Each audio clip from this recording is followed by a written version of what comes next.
Hello, my name is Lauren, and today I'll be teaching a lesson on the circulatory system. Let's begin. The circulatory system is a system within the human body. You might think of it like a delivery system, where blood, oxygen, and nutrients are transported throughout the body, and waste products like carbon dioxide are removed. The circulatory system is made up of three main parts. Firstly, there's the heart, which pumps blood throughout the body. Secondly, there are blood vessels, which are like tubes that blood travels through. Lastly, there's the blood itself. Now let's take a closer look. We're going to begin by looking at the heart. The heart is a muscle located in your chest, slightly to the left. It's about the size of a closed fist, and it works like a pump, tightening and releasing, and this pushes blood through your blood vessels. If we take a look inside the heart, I hope you'll notice that the heart is divided into two distinct halves by a wall of muscle called the septum.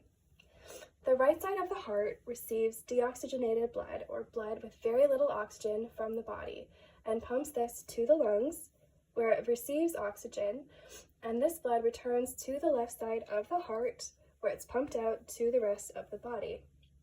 Hopefully you can see that this is a fairly circular system. So again, deoxygenated blood enters from the right side of the heart. This is pumped out to the lungs where it becomes oxygenated. This blood then returns to the left side and it's pumped out through the rest of the body where it slowly loses oxygen and returns to the right side. Now we're going to take a look at blood vessels, which are tubes that carry blood throughout the body. There are three different kinds. Firstly, there's arteries. Arteries carry oxygen-rich blood away from the heart.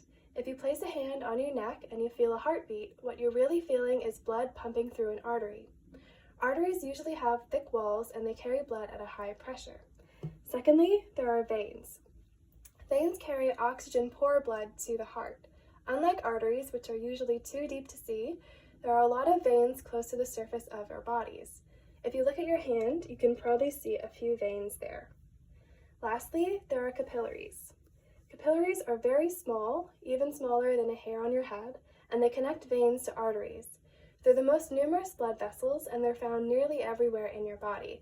Although you can't usually see them with your eyes, if you blush and your face turns red, this is because the capillaries in your face have expanded, allowing more blood to rush in. Capillaries play a very important role in exchanging oxygen, nutrients, and carbon dioxide between blood and body tissues. The last part of the circulatory system is blood, which is more complex than you might think. I'm going to do a visual demonstration of the different parts that blood is made of, but keep in mind that this is on a much larger scale. To begin, about 45% of blood is made of red blood cells. This is where blood gets its color. Red blood cells are circular in shape and they're responsible for carrying oxygen from the lungs to the rest of the body and then picking up carbon dioxide from the body and bringing it back to the lungs. When you exhale, you release this carbon dioxide. You might imagine red blood cells like the tubes that carry you down a water slide. Secondly, just under 1% of blood is made from white blood cells.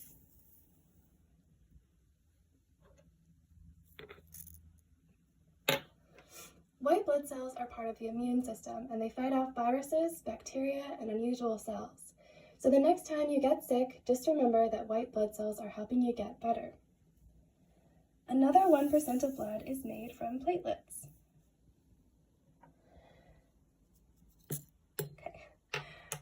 They're a bit more irregular in shape than what I've got here, but it's the best that I can do.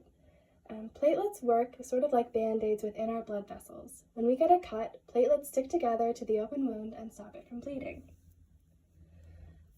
Lastly, about 55% of blood is made from plasma. Plasma is about 90% water.